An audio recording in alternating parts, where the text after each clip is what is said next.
You're doing great. You can keep going. So thank you all for coming. My name again is Richard Caperton, and I run our policy and regulatory work in the United States. Most of my work is with the federal government, and then I also do work with the wholesale markets, PJM, ISO New England, ERCOT, those organizations. I've been here this week meeting with industry representatives and with government officials talking about, and with our Opower team, talking about what's happening with unbundling and changes in the electricity market in Japan and how that compares to the United States, and sharing some best practices from what we've seen in the United States. As you know, there are 50 different states in the United States. Each of them have their own unique electricity rules. There are 7 wholesale markets. There are 3,000 utilities. So we've seen things that work and things that don't work. So I'm happy to share examples of both of those. And that's what I've been doing this week. It's been great to be here. As David said, Opower is this going to work? Okay. So Opower is a software company that provides solutions to utilities to help them reach their customers more effectively. Right now, we're working with more than 95 clients that's spread around the world. We work with TEPCO here in Japan, but work with people in every continent except for Africa. Through our work over the last 8 years, we've gained access to 380 billion meter reads. Those are meter reads that are monthly in some places, but also as quick as every 5 minutes in other places. And through that, we have learned a lot about how people use electricity and how we can reach them more effectively and how they can get better services from their utilities. With that data, we have driven different types of results. These are just some examples. If you start at the top left, we are able to help utilities improve their customer satisfaction rankings. We're able to reduce peak savings. That's really interesting to many of our clients. Our business started with energy efficiency. We still do a lot of that. That's still our biggest market, our biggest business. We get people to save 2% on their energy bills every month when they use our energy efficiency products. And of course, we are a good marketing channel. We help improve uptake of other utility programs. And finally, we can help utilities reduce the cost to serve their customers. So a pure business case, financial play there. There are other things we're doing today, but these are just examples of the sort of tools that we offer. And this is just a map showing where we work. I think the important takeaway here is that we work in regulated and deregulated markets. We work in a huge number of regions. We work with, in the United States, investor-owned utilities, municipally owned utilities, and cooperatively owned utilities. So big utilities, small utilities, the massive holding companies, the small distribution utilities. So we provide services that all types of utilities can use. Today I'm going to talk mostly about electric utilities. We also provide some services to gas utilities, very similar business case, but just some slightly different markets. Before I talk about, I think my talk today is about, it's mostly about demand management and what we've seen in the United States of using demand adjustments as a substitute for changes to the supply mix. Before I do that, does anybody want to talk more about Opower or any questions about what Opower does? I had two questions. Yep. First, you're headquartered in California? Our headquarters are in Arlington, Virginia, okay. the DC suburbs. Okay. And we have offices, a big office in San Francisco, okay. And then smaller offices in Tokyo, Singapore, London, and a very small team of programmers in Odessa, Ukraine. Okay. Yeah, Frank. Are you a Scottish firm, or what does O stand for in Opower? It doesn't, thank you for asking. It doesn't really stand for anything. The company started as a positive energy, and we thought Opower sounded nicer and was more memorable. The explanation after click O is the most efficient letter in the alphabet. It's a perfect circle. Mm-hmm. Yeah. That may be true. I'm sure it was an image No. of sort of government bureaucracy going around in a circle, or turbines generating, or combined cycle. My other question was, are utilities mandated to either buy services like yours or do things like this? I know that one difference between U.S. and Japan is that the utilities don't seem to, in the U.S. for a long time, they've been mandated to take various efficiency-related activities. Yeah, so nobody is mandated to buy our solution. Many utilities in the United States, utilities in 30 states, are mandated to reduce energy demand through an energy efficiency resource standard. Part of our business is helping them comply with those rules, a significant part, and we're proud of that business, but it's not the sole thing that we do. Okay. One of the things I'd love to hear, and I don't know if it's already in your presentation, is whether you are in any way driving the results or the benefits only to the generation or also to the consumers, and what people are talking about when they talk about rate paying. Okay. Yeah. Well, Whether you're one of the odd parts of the banking industry is that most of the cost savings go to the owners of the banks and not to the customers of the banks. of course. Yeah. Well, I think we'll get to that. Okay. So let's start with the very basics. Everybody here knows this, but it's helpful to keep in mind as we talk about supply and demand interacting, which is that the grid has to be in perfect balance all the time. Of course, in Japan, it's either 50 hertz or 60 hertz. In the US, it's 60 hertz. And that just means that demand always has to meet generation. They have to be in perfect alignment. That's a simple concept, but it underlies a lot of what I'll talk about. Now, the other basic concept is that in every single market for every product in the world, I think, supply is somewhat flexible and demand is somewhat flexible. Electricity, for a long time, has been treated as a different type of market where demand was fixed. Demand was whatever demand is, it's not flexible based on price, and the supply would adjust to just meet demand wherever it was. That difference it no longer stands. Now, what I'm going to talk about today is why the demand curve now has a curve and is no longer just a vertical line. People no longer take demand in the United States as a given. It adjusts. Any questions there? Okay. So let's get a little more detailed. This is a load curve from, I can't remember which market, PJM. Showing how demand changes over time. And PJM is Pennsylvania. Sorry. Jersey, Yeah, Maryland. PJM is the wholesale market that operates in the Mid-Atlantic East Coast region of the United States. It started out in Pennsylvania and New Jersey and Maryland. If you go to PJM's office, they have a map of the first transmission line they operated. It's just a straight line drawn across those three states from the 1920s. Now it is the world's biggest wholesale electricity market. It serves a tremendous amount of the load in the United States, a very big operation. This is their demand curve showing what the demand is like across their system, peaking in the range of 150 gigawatts. And it shows the blue line is how the price changes with demand. So you can see, of course, that when demand is high, the power plants that run are most expensive. So the business case is pretty easy to understand that if you would reduce that demand, you would reduce the power prices. Prices with demand here, people are willing to pay more for it. The insight here is that as demand increase to meet it, because they always have to be in balance. I don't see anything labeled demand there. Well, blue is price and Brown orange is is supply. No, brown is both demand and supply, because they always have to be kept in balance. So the demand being 100, or supply being 180 gigawatts or 150 gigawatts at their max, leads to the higher power prices. So of course, if you could reduce the demand, you would also reduce the supply, and the power prices would be cheaper. So presumably Monday and Thursday were hot. Yep. And so price spiked, and so demand was a little bit higher, but not much higher than. Yeah, or and something the now. the price spikes are related to a number of things. Just the less efficient power plants being the last ones to dispatch. Yeah. And other constraints on the grid. But what you see is, like, in that very peak hour, it cost $475 per megawatt hour. That's 48 cents a kilowatt hour to generate power. That's hugely expensive, way above the retail rates, and an obvious business case to reduce that.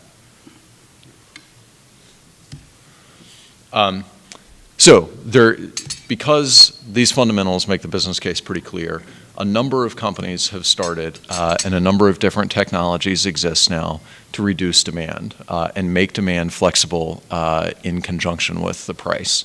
At the most basic is something that we offer, behavioral demand response. A little more complex than that are flexible pricing schemes, dynamic pricing, time of use rates, critical peak pricing, peak time rebates, those sorts of products. And finally are hardwired technological solutions, which are, I'll show some examples of it here, but these are things that actually physically switch on and off tools in your house or in your business to reduce the demand in those buildings. In the United States, a lot of the demand, of course, is going to come from air conditioners. So you could put a switch on the air conditioner in a house that would either cause it to reduce demand totally from, say, this level to this level, or will cause it to cycle on and off, go from here to here to here to here in 5-minute increments or something like that. Either way, that switch will reduce the demand of the air conditioning load. You can do the same thing with the pump that runs your swimming pool. Many places in the United States have swimming pools. You could do it with any other big electricity user in the house. Now, the challenge with this is that it gets deep reductions, it's very useful, but it's hard to get people to actually install the devices in their house. Utilities pay people relatively large amounts of money, $100 a year, for example, for the ability to put this switch on the air conditioner and then for the utility to be able to control it. There is some uptake. In some utilities, it is larger than 5%, but very, very few. Typically, these have very, very low uptake rates. The range of solutions, though, has grown rapid. As the range of solutions has grown, they have gotten much more widely deployed. This shows, again, in PJM, how different types of demand solutions have increased over the years. Now, there are a range of things out there. What I just described is called demand response. There's also energy efficiency, which reduces demand at all hours, and there are different types of demand response products that it gets real technical in like the PJM market rules and different performance characteristics. But basically, think of it as demand response and energy efficiency. Since this starts over on the left in 2005 and 2006, they've made some slight rule changes in the PJM market, and it's led to significant participation from demand response and energy efficiency. This is the capacity market. It's one of the markets that PJM operates, but it just shows how much of these resources is participating in the market. Putting it in scale, though, is you see here that demand response is the biggest new market participant in PJM in recent years. That means that many, many more new demand response resources are coming online than new power plant resources. The column on the far left is new power plants, and it's roughly half of the new demand response. That's because demand response, reducing demand, is much more cost effective than building a new power plant. What are we measuring here? Is that the number of cases of people putting stuff on their air conditioners, or the dollars that are being spent on demand response? What's the unit of measurement here? Sure. The unit of measurement here is megawatts of capacity. Capacity is the ability to generate at any time, or in this case, the ability to reduce demand at any time.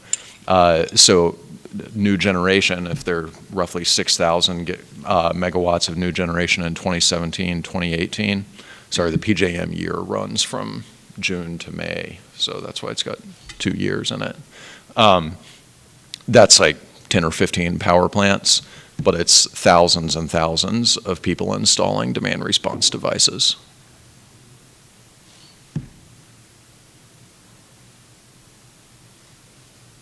So it gets hot outside, you switch on some power plants, and you switch off some customers, It's easy. basically.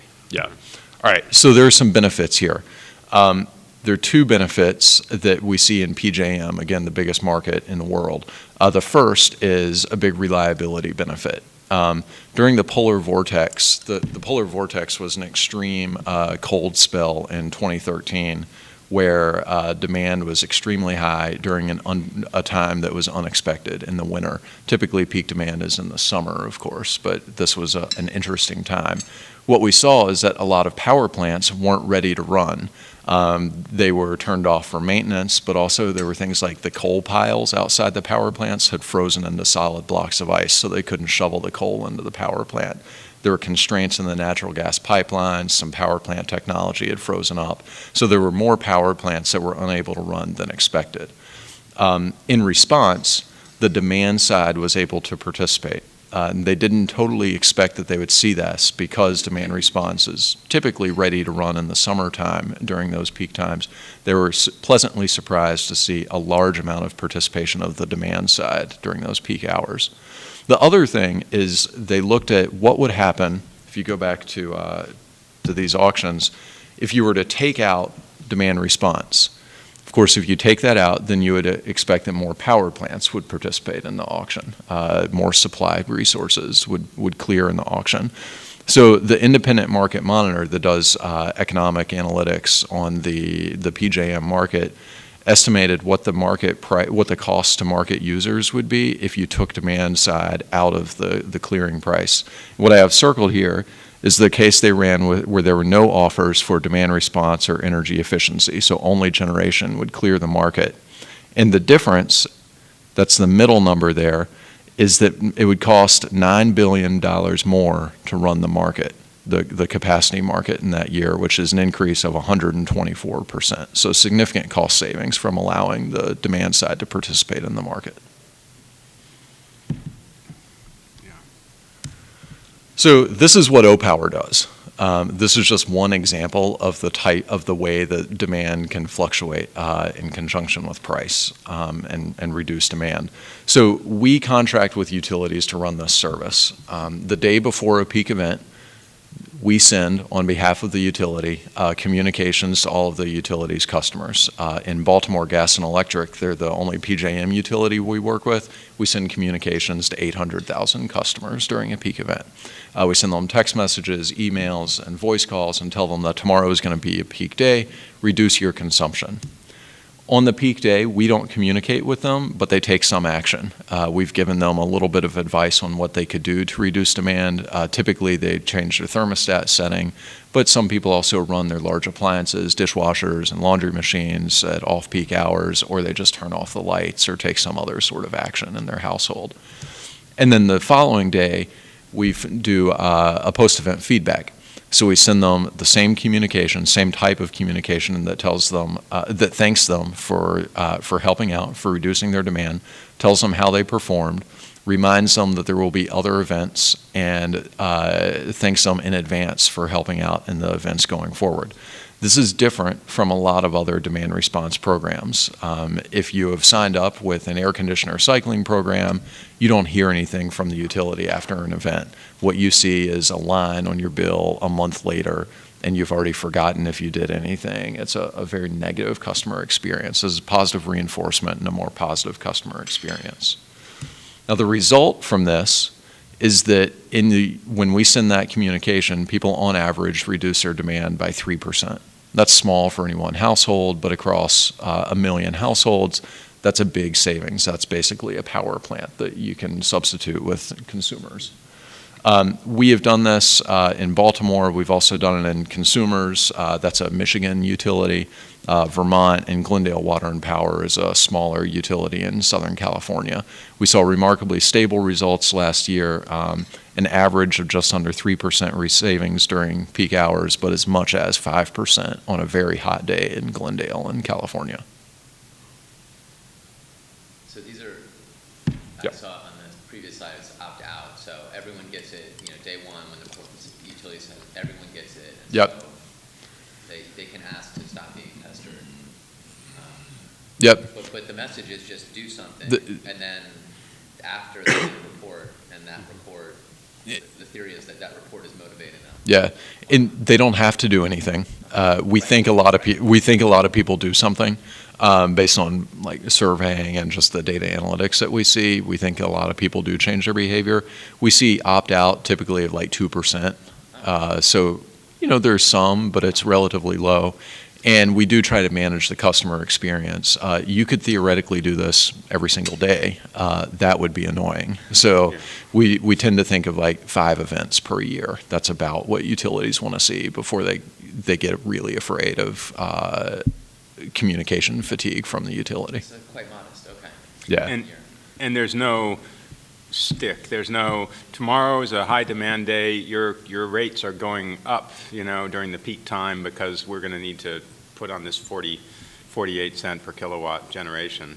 Yeah. There's no stick at all. We don't do that because the customers don't really, our experience shows that customers don't respond to that. It's a little bit hard for them to grasp, and that 48 cents doesn't necessarily, unless you're on time of use rate, it doesn't flow through to them. There's so it's not there's not believable. a tariff or time of use rate that would, It doesn't have for to be. most people, that this is, they're just saying, oh, gee, tomorrow there's going to be a shortage, I should save. It's like what goes on in Japan when they say, well, maybe not like what goes on in Japan. Less punitive, less lifestyle change. Yeah. I think that we do that. We can do it in places with or without a time of use rate. Baltimore does have a time of use rate, and we have seen a little bit because we're able to communicate on price. I don't know if that's I doubt that's solely because of the price difference. It could just be the climate in Baltimore or any number of things, but price probably has a little bit of impact.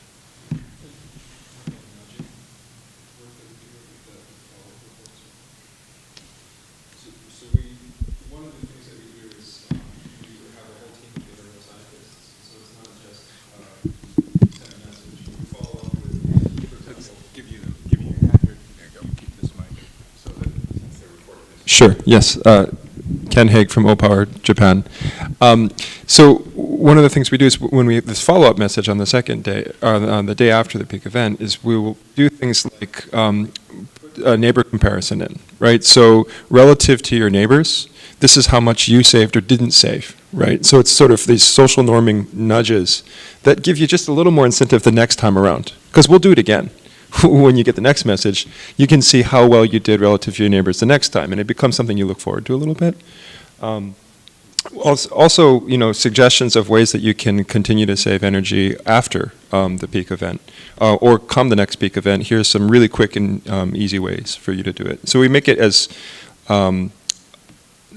little of a burden as possible, and as much of an incentive in terms of just the sort of fun of doing it, right?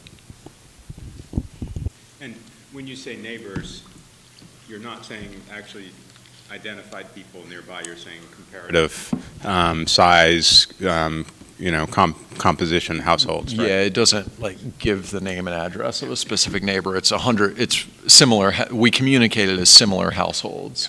Literally what that means is it's the 100, we run analytics and algorithms and figure out the 100 most similar households within a certain geographic distance. And that's similarities based on household size, house age, demographics of who's in the house, how big the family is in the house, and what their energy usage can be. And weather, of course. No.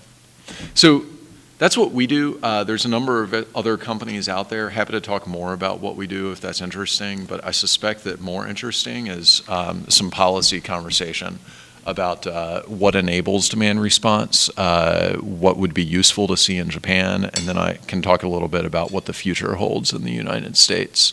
I think there are 3 things in the U.S. that drive a lot of demand response. The first is that capacity markets need to value demand response's contribution. There are places in the United States that don't have capacity markets, where they only have an energy market. Happy to talk about the distinction if people want to, but if you don't have a capacity market, we find you don't have demand response. So a capacity market is, again, capacity is the ability to generate a megawatt at any time. It doesn't have to run. So your power plant can be sitting there idle. That has a benefit because it's there if you need it, and that gets paid in the capacity market. When the power plant runs, it generates a megawatt hour of electricity. That gets compensated in an energy market.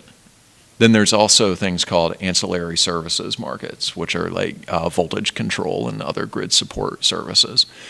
Capacity and energy markets are both important. For demand response, for example, keep in mind that Opower only deploys demand response 5 times a year for a utility. It's not going to have a big energy benefit. Most of the benefit is in the capacity market, the ability to run when we're needed. So if you have a capacity market, you're much more likely to get a lot of demand response participating in the market. The second is that demand response needs to be on an equal footing with supply. If you provide, theoretically, if you provide the same service, you should get paid the same amount. And if the service is matching supply and demand, then an increase in supply is economically the same as a decrease in demand. So they should be paid the same. That makes sense to me. There are some places where that doesn't work, or where that doesn't happen. The markets aren't structured perfectly properly. And finally, there are a diversity of resources. There's the hardware solutions, the air conditioning switch programs. There are peak time rebate or time of use solutions that use a financial driver to get people to change their demand. And then there's solutions like behavioral demand response that Opower runs that use consumer marketing and behavioral science to get people to change their demand. In the future, I fully expect there will be other types of demand response. I don't know what they are, but surely some inventor is going to come up with a 4th type. All of those different types need to be recognized. So if you create rules that say only certain things are demand response and other things aren't, you're likely to exclude new technologies and innovative technologies from the market. There are examples in the U.S. of places where all of these things work well and places where they're not working well. Yep. I read a couple days ago that in New York State, 20% of the generation capacity runs less than 250 hours a year. I don't know how many hours there are in a year. 8,760. 8,000, so that's like, yeah, so 2.5% of the time. That's 20% of the capacity that's just to serve those tiny peaks. It's wild. It's right here. If you look at, like in those peak hours, just how little generation is needed, or how rare those hours are. Yeah, it's amazing how overbuilt we've made the system by only treating supply as a flexible resource. If you would treat Probably demand as a Japan resource. is much more. Well, I was just going to say, that happened before I got here, but everyone says that without that great overbuilding, when they turned off all the nuclear here, it would have been a much bumpier ride. But because they had all of these basically things parked, hanging around. Yeah. I mean, you hope that you never need those other resources. Yeah. Maybe there's a better way to have the backup. If you had a price signal from the demand side, or you had other, there would. But I mean, Japan was massively overbuilt. Japan in the summer of 2004, I think there was a thought that TEPCO was going to have all of its nuclear power plants shut down because of serious regulatory violations in... Like blowing up its employees. I'm sorry? Like blowing up its employees. That's when they had the nuclear accidents, when they mixed the 2 buckets together and created nuclear fusion in the bucket. Okay, I don't remember that. I didn't get back to Japan until just that summer, but they had improperly kept, we'll say, or doctored maintenance records and things like that, and had some big problems that came out. And every plant was shut down for an inspection. There was a thought they weren't going to get any of them open, and they said still they were going to be able to meet the demand probably, because the system was so overbuilt. But that's obviously one reason that the system is expensive, and you don't. I mean, it makes us clearly you need to overbuild the system in some way. Like the market in the U.S. Markets typically are required to overbuild by 15%. You need that extra reserve margin. Yeah. I was going to ask if you had any predictions from your U.S. experience about what's happening when you start to have more distributed energy. There seems to be a trend in the last 6 months, announcements probably not built yet, of Google, Apple, Tesla getting off the grid. Yep. And more distributed power. Does that severely, are utilities going to have an issue of plummeting demand? So, as people become self-reporting and so basically not entirely off the grid, but they're not reporting. They're not participating? Yep. Yeah, a few things. First is I think of demand response as a distributed solution. It is like it's on the end of the grid. It happens to be like integrated with the rest of the grid operations, but it is a type of distributed solution. A really good example of what you're describing is in California, not surprisingly, where there's increasing solar penetration, and that leads to decreased demand on traditional power plants during the peak hours because the sun shines during the hottest times of the day. Then, at the end of when the sun goes down, there's a rapid ramp and traditional power plants come online. As more solar gets deployed, that ramp gets steeper and steeper, and managing that ramp is going to be complicated. There are a few things they could do. One thing is I mentioned the ancillary services market. They're compensating new products for their ability to ramp up and down rapidly and faster and faster. The other thing they need to do is change when people are using electricity to smooth out that ramp. You could imagine that they're going to have the opposite in some ways of the PJM issue. In PJM, power prices are most expensive during peak times, and they need to reduce demand then. In California, if that's when you have the most solar generation, you may want people to actually use more electricity during those times and use less in the off-peak times. Does storage participate in that solution? Definitely.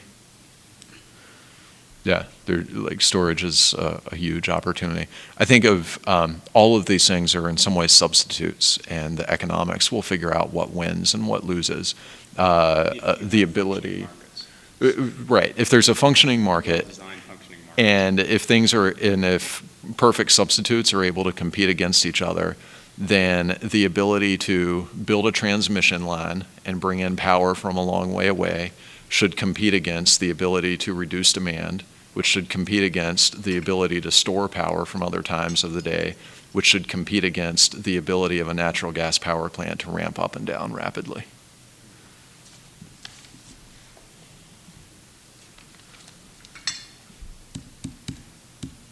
And finally,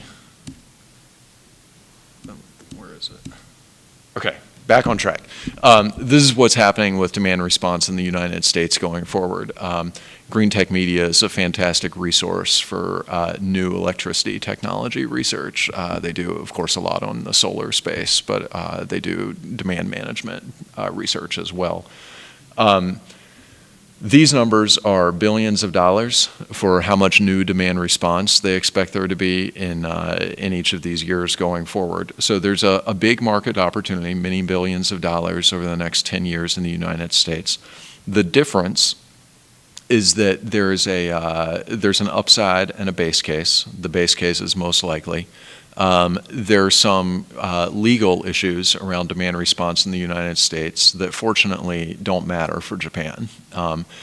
In the United States, because we have a federalistic system or a federal system, authority, and state governments have different regulatory authorities. And it's not totally obvious if demand response should be a federally regulated tool or a state regulated tool. And when there's disagreement, that leads to uncertainty, and that will likely decrease the amount of demand response that's out there in the near future. It seems to me, and I may be misunderstanding, and this is a very new topic for me, that you're making an equivalence between demand response and capacity. And demand response, my superficial understanding is it seems to be behavioral, social, distributed, thousands of people participating. Hard to define, hard to evaluate, hard to make sure that it's sustainable, repeatable, versus mission energy, 1,000 megawatts combined cycle gas plant. You're the guilty party, you're the general counsel, there's people, it's a public corporation, there's accountability. Yep. Are you holding to those, are you assuming that those are equivalent? I think that's a great question. Equivalent counterparties?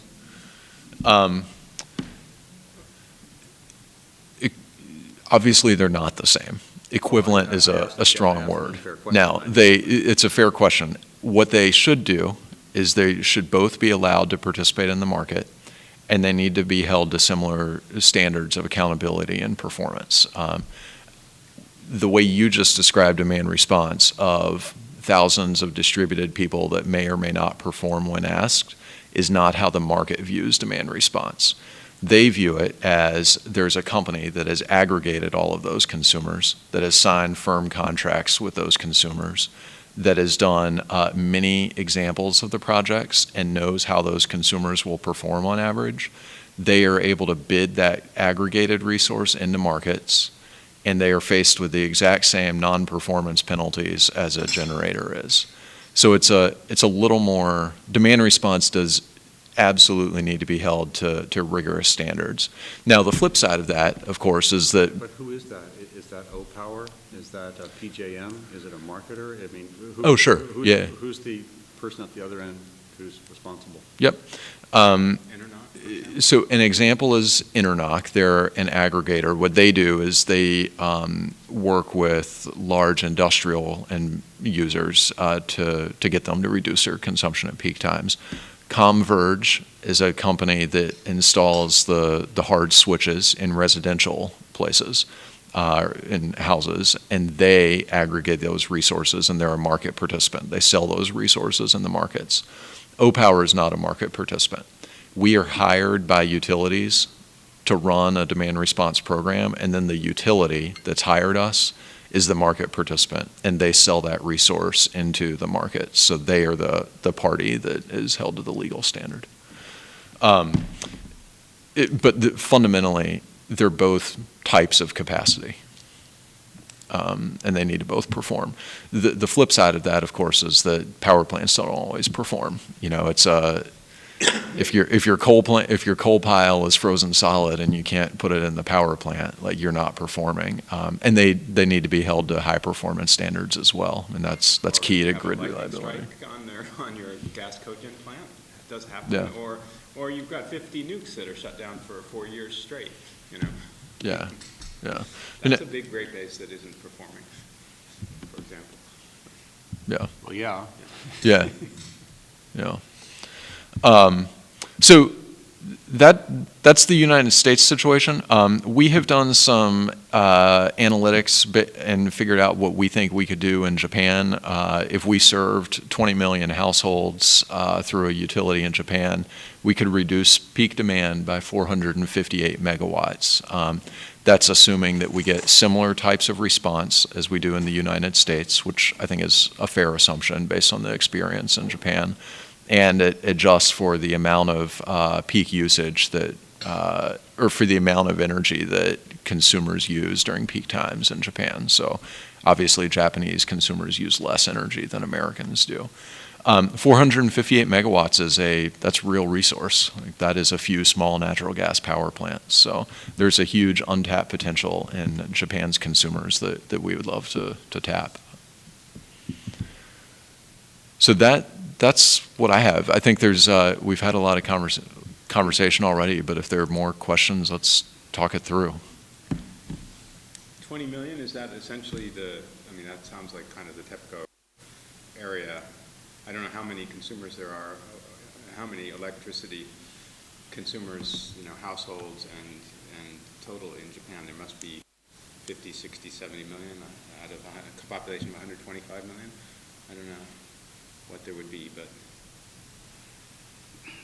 that looks like kind of the TEPCO ballpark number. I'm guessing there's probably 30-some million in the population. As a hypothetical case, the TEPCO-sized utility would have this. Obviously, TEPCO is the largest. After that, plants actually would all the small individual ones. But you could adjust this, Just scale it. Yeah. If you want to reach 10 million, it's 230 megawatts. And that customer benefits, that's just financial. I mean, the sort of your traditional benefits, not cleaner air or anything like that. Right. Yeah, that's capacity and energy market savings. Yeah, that's not a clean air benefit. We did not include, so the real benefit here is in reduced capacity needs. Energy efficiency probably has more environmental benefits than demand response. What we see in the U.S. is that demand response doesn't really lead to load shifting, it's load reduction. So there's some environmental benefit from that. It enables more renewable penetration, like the California example. So there's some environmental benefit from that. And most interesting to me is that there are fast-acting, like second-by-second acting demand response solutions that can participate in the ancillary services market.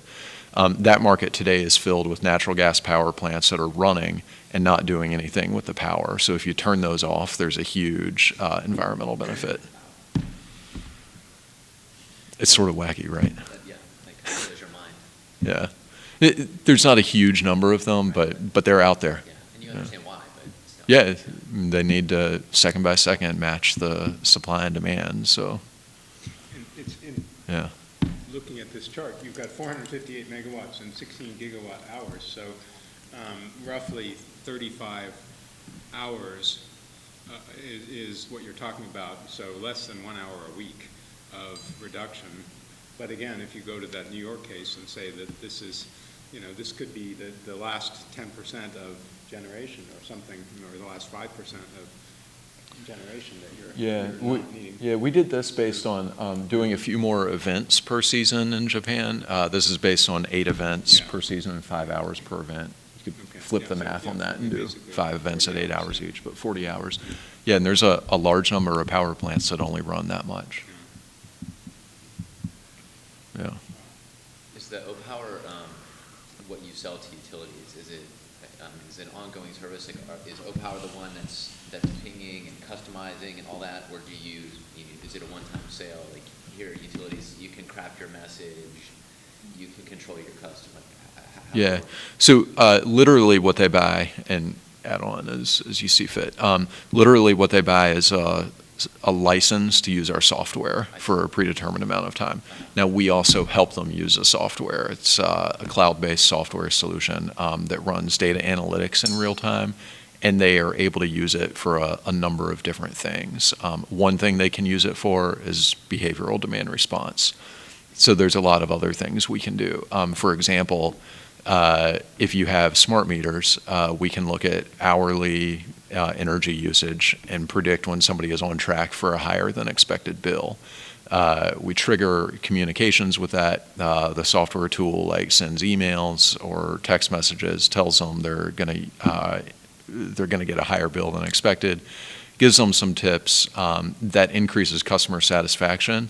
And what's really interesting to me is that also reduces call center volume, so it improves the cost to serve. There's not really an energy benefit. We don't find that people reduce their consumption. Instead, they keep using the same amount, and they just are less angry. Yeah.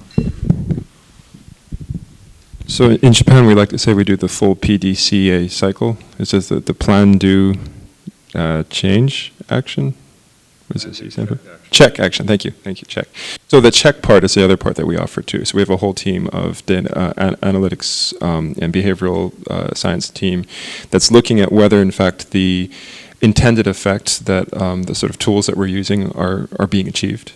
And then if they're not, adjusting, right? So with the smart meter data, for example, once we have a better sense of what an individual household's energy usage is like, we can make more tailored suggestions to each of those households as to how they can use the energy better. Or make different choices about which rate plans they might switch to, that sort of thing.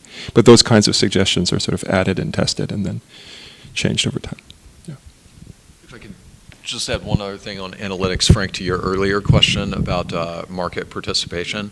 The markets all have rules for how to measure demand response. Measuring generation is easy. It's a meter on the power plant. Measuring demand response is a little tougher.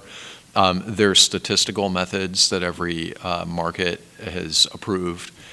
What we find is that a lot of those methods are appropriate for industrial users, where their only real change is whether or not they're making widgets on that day. In the residential sector, there's a lot else that happens. So in the industrial sector, the baseline is simple. It's like, what did you use on the last 10 days? That's probably what you're going to use today. In the residential sector, weather is a much bigger determinant. Whether or not your kid has a baseball game that day is a much bigger determinant. So we use some different statistical tools to analyze that, and we need the markets to recognize those tools to get more precise measurements. Which is the agency that approves you in Japan for tools? Is there a common agency that approves your statistical tools? Do you know? It doesn't exist, because there isn't a market for this, that's part of the problem. We would love for there to be a market. That's a top. Yeah, it would probably be, presumably it would be some expansion of JEPX that would create market rules that would allow DR to participate. Or as I understand it, JEPX and Octo combined would provide the same services as like PJM in the United States that's doing wholesale markets plus transmission planning and market planning plus market operations and transmission grid operations. Yeah, that was, you need, as you said, for DR to work, you need capacity markets to begin with. And Japan is now somewhere in the process of planning for Octo for the unbundling.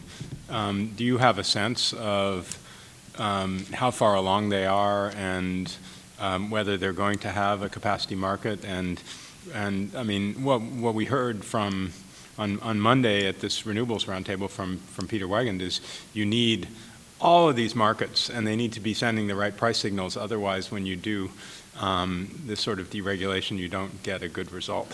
Yeah, Peter, were other people there on Monday? Yeah, Frank I saw was you there, there. Peter's presentation was pretty Yeah. fascinating. Yeah. Do you have any view on likelihood in Japan?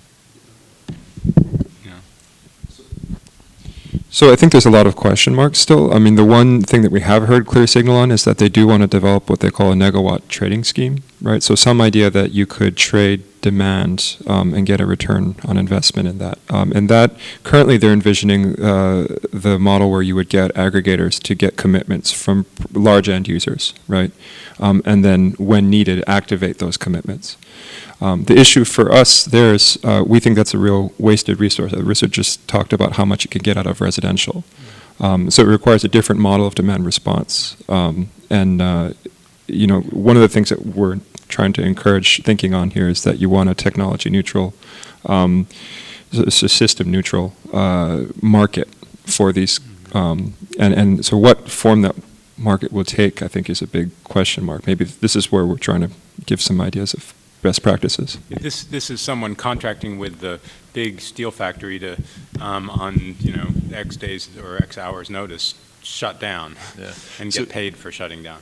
There's Alcoa is I think the world's largest aluminum manufacturer, the Aluminum Company of America. They are the largest electricity user in the United States, their factories. They have a factory in Indiana that is hardwired into the wholesale market that serves that territory, the Mid-Continent Independent System Operator. It gets real-time signals every 4 seconds. It gets a price signal from the market, and it automatically, per market instructions, adjusts its energy usage. So their aluminum output is adjusting in real time with the energy market with no active management at the factory. Yeah, it's pretty fascinating that they have ceded control over how much aluminum they make at any second to the market. Yeah. It's got to be within a pretty narrow band, but. Yeah, I don't know what the bands are. Break. Yeah, I think there's like operational constraints probably, but. But that has a lot to do with the production of aluminum, which is basically mixing bauxite and electricity. Yeah. It's a particular manufacturing process which probably doesn't work for cars or windows. It doesn't necessarily work for computer manufacturing. It's a product, Yeah, just an example of like To be clear, that is a more sophisticated product than what Opower does. Like we tell people like tomorrow is an event. There's no real time. We talk about like real-time communication and there's real-time analytics, but that is a relatively blunt instrument and is different. It does not have the same value as a real-time instrument. Here in Japan, the smart meters and all of the system design provide for 30-minute increments, I believe. Is that at all similar to what you see in U.S., or are there different increments? Yeah, in the U.S., so traditionally it's been Consumers, yeah. monthly, and then it shifted to hourly. Okay. There have been recent market changes in the last like 2 or 3 years, where I think all the markets now, either they are or will clear in 5-minute increments. Even for residential? So that's like the Smart wholesale meter. market will clear Okay, in the 5 wholesale, increments. The smart meters can transmit on, as short as 5-minute or as long as hour intervals.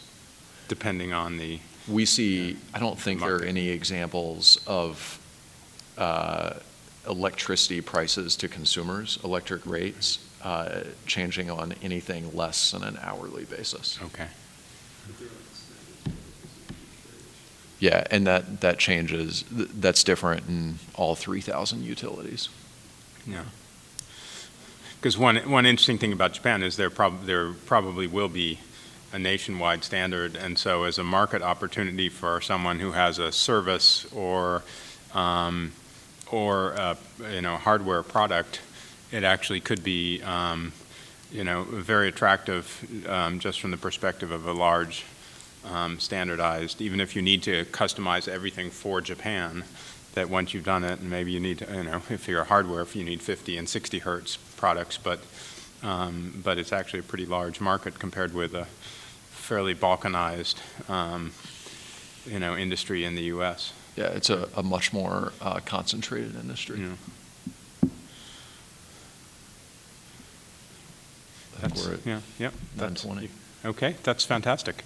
Yeah, I mean, I think this is extremely helpful to me, and I hope to everyone here this is going to be happening here over the next 5 years, and there are going to be lots of interesting commercial opportunities, and it's great to see one U.S. company that's already taking advantage of them, and hopefully we'll have more opportunities in Japan to expand to other services and other customers over time. But thank you very, very much. Thank you.